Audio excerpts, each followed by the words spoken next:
Unlike, okay.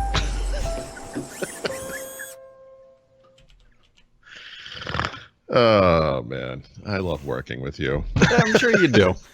I'm sure you do. So I almost tweeted this right before here. I was just browsing on Reddit there was an image. It was a python and a cobra, and the python was wrapped around the cobra, and the cobra bit the python, and the python died from the venom, and the cobra died from the constriction of the python. And I was like, Paul, this is how we're going out. Yep. With our arms around each other's throats. Little mutual assassination, if you will. Oh, we always knew it was going to be some kind of a murder-suicide. Mm-hmm, What are you going to do? So Paul apparently got his midlife crisis phone that is Yes. going to change his life. Well, no, I mean, I'm a little more mature than that in the sense that I understand it's not going to change my life. But it's okay. It's all right. For a change, I can actually afford it. So, when is this? I thought you had. What one did you have? And then right. What do you have now? What I had done was I had ordered the Galaxy Note 10, pre-ordered it, right? So it arrived like on day one. In the interim, I kind of had second thoughts about it, and I was thinking, maybe I should have gotten the bigger one. I found out there was no way to change my order by the time I figured that out, right? Because it was in process or whatever. Mm-hmm. So I was like, well, I'll give it a shot. You never know. And then of course, I opened the box and I'm like, man, that thing's really small. So, and it's not actually really small. It's just, it's like the first XPS 13, right? It's a big screen, small device. It's just but it in your hand, it just feels small. I'm gonna stop talking like that. Anyway, I contacted Samsung. They let me return it. I could now order a Note 10 Plus. Mm-hmm. Of course, because the things had already started going, I had to wait a little while. It wasn't supposed to arrive till last week, so I held next week. I'm sorry. So I held on to the Note 10 for as long as I could. I shipped that back on Tuesday, and then I got a shipping thing the other day. Actually, the same day probably. It said, hey, the Note 10's arriving on 10 Plus is arriving on Thursday, so it just came. In typical Samsung fashion, I won't get the case for another week, so now I can't take this thing out of the house because, my God, could you imagine dropping an $1,100 phone? And, I also wasn't able to get the color, my first choice in the color. Not that super matters because, let's face it, you are absolutely putting this thing in a case. Yep. But there is a free case coming, right? Because that was part of the deal. I got $150 credit in addition to the $600 they gave me for my Pixel. So I also bought they gave me a Samsung Fit. It's like $100 worth of nothing really, but maybe this can replace my Fitbit. We'll see. I'll test it. Yeah. Well, nice. Yeah. So this one's blue, I should say. I did mention I didn't get the color I really wanted, but pretty sure I could. If I was an Amazon payment terminal, I'm pretty sure I could process a payment based on those fingerprints. Oh yeah. I mean, right. So I took a couple of pictures of it out in the room, brought it in here on top. I never handled it. And those fingerprints are just, the reason I asked you to wait 60 seconds when we started was because I opened up 5 phones before I found the one that had my Google Fi SIM in it. And then I wanted to get it in the SIM slot. The SIM slot's humongous, by the way, because it also has a micro SD slot in there as well, right? Which is another one of the benefits of this phone. If you should need more storage, I can't imagine why you would, but whatever. Anyway, those fingerprints you saw were literally just from me holding the thing up to, pop the thing in. Yeah, it's a fingerprint. I think it gets fingerprints just from me looking at it. And for those curious why Paul was laughing, or I don't know, cringing or whatever you call it, he asked for 60 seconds, as he just noted right before the podcast started. I gave him about 45. Yeah, he connected, the thing rang, and I was like, you don't know what seconds are, do you? We're like, are you on metric seconds? Metric. Are you rounding down? Yeah, so I'll be curious to see. Surprisingly, unsurprisingly, I don't know. I guess I'm just so used to buying things on Amazon and then they come next day, and that's just the way Amazon works. So when I bought my Logitech mouse, I figured, okay, this is probably like 4 or 5. Nope, it's coming today. So let me ask you about that, because you mentioned, if it was yesterday or the day before, you ordered a mouse, the Logitech. It's a new Logitech mouse. This is some kind of a new scroll thing that's completely different, right? Yeah. No? So I have an MX Master, which I really, really like. If you're in the market for a new wireless mouse, it's really comfortable. It's just a nice mouse. It's a nice mouse. Is it Bluetooth or does it need a dongle? I think it does both, actually. Well, let me qualify that. I don't know about the new one. My old one, which was the first gen, I think had to have a dongle. Yeah. But then they came out I mean, with honestly, obviously a dongle can be inconvenient, but the performance is usually better. But then So they if came you out have with a second gen, which I think had Bluetooth. I don't know. Yeah. And then this one's out. And so it'll, I think, be here today at some point, provided the people on my roof don't steal the package when it shows up. But Jeez. Lasso it from the roof. yeah, which that is still ongoing. They were here until they couldn't see anywhere. There were flashlights like working, Wow. and then they were back about 7:15 this morning, finishing up. Yeah, my wife came back from her walk this morning, and she's like, "I don't know what's louder in our neighborhood this morning: the crickets or the people on the roofs." You know, and it's just because it's just tick tick tick tick. They're just up there, whatever that sound is. I guess that's them tacking shingles onto a roof, basically. Yep. So, anyway, so that mouse should be here today, and actually, so should my new storage for this podcast box, which will be interesting because I'm gonna have to rebuild this thing because I'm pretty sure that solid state drive is on the way out. Like, not when I say pretty sure, I'm like, I know it's on the way out because I keep getting these random read write errors. And Yeah. the Google tells me that, hey, your drive's on the way out. So, Okay. You got a 512, is that right? Yes. SSD. Yep. So I will be doing that maybe today. I don't know if I want to try to, well, maybe I'll do it before tomorrow's show. We'll see. Yeah. Yeah, I've been thinking about putting that M2 drive into the NUC, assuming it can take a second and M2. I'm not 100% sure about that, but I know you could probably get a drive enclosure converter kind of thing. But, you know, it's like jumping out of a perfectly good airplane. It just doesn't seem to like proper for me to screw with something that's working fine after I just spent months complaining about something that wasn't working fine. You know, every day with a little bit of a cringe, I kind of wake up and I wake up with a cringe because, you know, I come down and I hit a key on my keyboard to wait for the screen to come on. And I have to say that happens pretty slowly with this computer compared to every computer I've used over the past 2 years or so. So I have that moment of doubt, like, it's not going to come on. It's like, oh, there it is. But it, you know, it's been fine. Yeah. Yeah. Actually, one thing I really do need to do today, and I kind of forget how to do this. I need to I'm looking for it, which I don't know where it is, my USB drive, and turn it into a bootable drive. Oh, yeah. For Windows 10? Yeah. Yeah. Good stuff. That's probably smart to do. See, typically I would just destroy my machine, put everything together, and then realize I didn't do that. Right. Look at you preparing for the future. I know.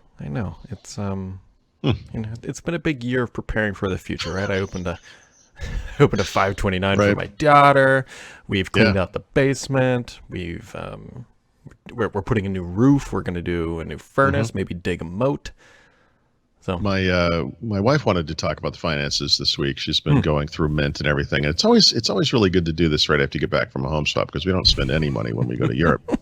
And I decided this year, rather than just kind of do my usual procrastination thing, I was like, yeah, I literally agreed. She's like, can we do this tonight? I'm like, yep. And then she kind of made a crack because she thought I was being sarcastic. And I was like, you know, first time in my life I answered a straight question with a straight answer, and you're going to rip into me? I mean, like, really? You know? But, yeah, we got a second kid going to college soon. So next year's not going to be good. That's what I learned. Yeah. Well, maybe not for you. It might be better for me. I don't know. I mean. Right. Yeah. She was like, you know, she's like, she said something like, you look forward, like, you know, where are the obvious places to cut money, especially when, you know, if we head toward retirement or whatever. And I was like, well, one thing we could do is stop bringing 4 people to Europe every year. Yep. I mean, I'm like, that's just an obvious place. Like, just throwing that out there. And 5 people this year, really, because my son, we ended up paying twice because his flights got screwed up, and we shouldered basically the cost of a ticket to get him there the next day. You know. Yeah, you could do what my dad did, and he said, once you're out of the house, you're off the checkbook. Payroll. Yeah. Well, right. I mean, my son's still on our Verizon plan. He still uses like my Netflix, my Spotify. You know. The Netflix will be the last bastion of. Yeah, I don't begrudge him that. That's cool. You know, it's fine. Pretty sure he didn't pay for his car. Let me think about that. Yeah, no, he didn't do that. just scrolling. Nope. Yep. Yeah. College. Did he pay for? Nope. That was us too. Well, according to my daughter, all you gotta do is just go to the dollar machine. You just go to that thing, and it just gives you dollars. Yep. And when you great. keep doing that, that's how much you're going to have left. $1. Yeah. That's Actually, my that's kid what lost her tooth, her first tooth, and Oh, really? the tooth fairy came. Oh. And my kid Should have woke given her up. a euro. Well, she woke up and she was pissed because she didn't realize the tooth fairy meant like it was taking her tooth. Like, Oh, right. she's like, "Where is it?" Like she didn't care about anything What's the else. story you tell your kid about the tooth fairy? Does the tooth fairy use the tooth material to build a castle in fairyland or something? She hasn't questioned that yet. She just knows that the tooth fairy comes and gives you some sort of dollars, depending on I don't know how we came up to. Well, this is bartering for her. She has exchanged goods for services or whatever, you know. Yeah, except that she's now pissed that she doesn't have a tooth that she wanted to keep. So, oh man. anyways, other minor things happening in the industry. I wrote this up because I found this somewhat interesting that Microsoft signed a deal with SK Telecom for xCloud in South Korea. Now, the reason why I find this interesting is not so much them signing a deal with SK and Telecom in South Korea. Is this going to be the xCloud approach though? Are they going to start going to like a Verizon or an AT&T and be like, hey, do you want to be the mobile xCloud provider for the country? Do you want to do an exclusivity agreement? Because that's exactly what they did in South Korea, though. Is that literally what they did? Because you know, when Microsoft Microsoft partnered with AT&T on Windows Phone, for example, and Windows or AT&T was at various times described as the premier partner, you know, or whatever the term was. And you know, you probably had the same conversations I did with certain people there at the Windows Phone team, and it meant nothing. It was like meaningless. Yeah. They did agree to ship some phones right away or whatever, but they had some sort of special status for the rest of the duration, you know. And AT&T didn't do anything special for Windows Phone, especially if you ever visited an AT&T store at that time, you'd know that to be the case. And they kind of got a special deal out of it. So the terminology in the PR release is SK Telecom will be an exclusive operating partner of Microsoft's cloud gaming service in Korea. Okay. So that'd be Korea's a small country. I don't know what it's like, the wireless carrier situation there, but you're really, I mean, okay, so imagine they go with Verizon, right? Verizon's the biggest carrier, would be kind of logical. You're still cutting out over, a half or 2/3 of the country because you've chosen Verizon 5G. What I was kind of wondering here is, I wonder if, and this is just pure paper speculation here. So imagine, let's say they did go with Verizon. I wonder if the deal with Verizon would be like, hey, it doesn't count towards your data cap, like to use their service. But because if you think about it, it's just a cloud game streaming service. It could be available anywhere. And so maybe that's right. Okay. That's interesting. So you think it's something like that in South Korea? I have no idea. That's just a kind of a guess, because it's just a web-based service, right? There's nothing like you don't need special hardware for this. No, they couldn't not let it happen over a different network. It's just it's an IP service. We'll see. Yeah, we'll see. Okay. Yeah. So that's what I found interesting in that little thing. So there you go. You got anything else for today, Mr. Bo? Well, no, I mean, I'll probably write this phone up today, I guess. I should have time. I was just about to bring it up. I had trouble finding the the SIM card, so I will do that after the podcast. I'm actually going to bring it up on Google Fi if I can and use it, although, like I said, actually, I don't have a case. Gonna have to baby step it with this thing. I don't know how that's going to work. Yeah. I wish I could. Maybe I could. It's stupid. I'm getting a case for free, right? So it'd be dumb for me to go buy a case. Although which is exactly what you're going to return that case. Maybe I will do that. Because I love driving over to Best Buy. Driving to Best Buy is like driving back to Boston. It's like nothing is near me anymore. Well, except for some deer and a blue bird. But like as far as like stuff, just not that I went to Best Buy a lot, but like going to Best Buy was like a 5-minute drive before. Now it's like 3 highways and it's just anyway. Yeah, Best Buy is the furthest thing from me that I go to regularly, and it's only 15 minutes. The Apple and Microsoft store are 5 minutes or less. Yeah, I've only been to the local Apple store one time since we lived here, and it was actually fairly recently. It was because my MacBook Air died. Remember? Oh yeah. Earlier this summer. I get heebie-jeebies when I go in that store. It's just something's not right there. The other thing I forgot too that came out today is Sonos announced the new mobile Bluetooth wireless speaker. Right. It's not what I really was hoping for, personally. No, I was actually just hoping they were going to do Bluetooth. So instead what they've done is they've created like one of those portable speakers. And I got to say, among my many grievances against the rest of humanity, the last thing I want to do is listen to you talking on your phone, doing FaceTime with somebody without headphones on. Yep. Or blasting your music through a portable speaker. I these kind of things are just troubling to me. So I don't know. I guess what I was hoping for was something like a Play One that ran on a battery. That's right, exactly. That had Bluetooth as well. Yeah, because here's the scenarios where I just moved in my garage. There's not a great outlet setup, and so what I want is a speaker that I can take out of the garage. But I'm not. In other words, you're using it somewhere else normally, maybe. Yeah. But every once in a while, you may want to go do something. I'll do that. If I'm working down in the cellar or something, I'll bring us.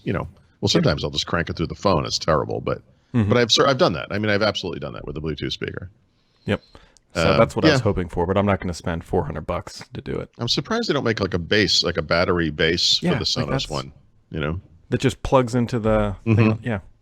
Yeah, it just powers it for a couple hours. Well, there we go, folks. My doorbell just rang, which means I got to go. We'll catch all of you right back here next time at a live edition. See you later. Bye.